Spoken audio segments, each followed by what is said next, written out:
So therefore, the competition had to take a different form. It was beginning of the very rapid changes in the relations between two countries. Next period in our history.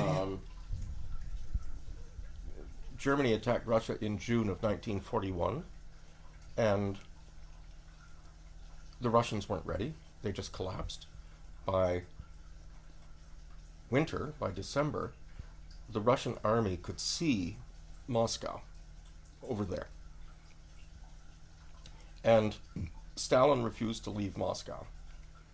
And it was the November Revolution Day celebration, November 7th, I think.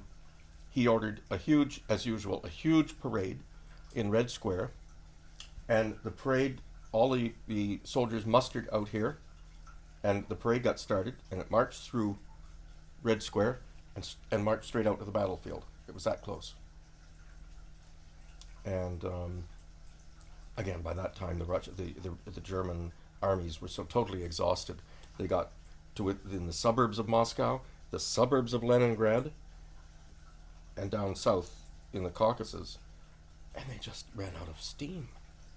They couldn't, well, on top of that, the Russians were able to call up huge armies from the east, millions and millions and millions of men.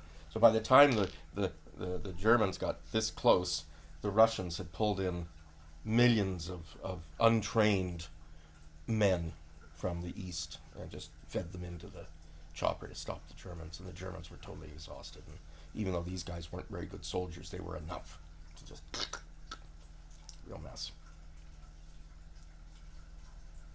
But the same thing happened in Paris in 1914. The Germans came so close to Paris in the first 3 months of the war that they mobilized Paris taxis to take soldiers to the front.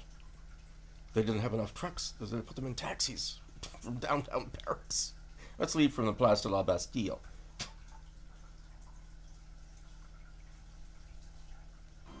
Good evening. We begin with something seldom seen in the Canadian justice system.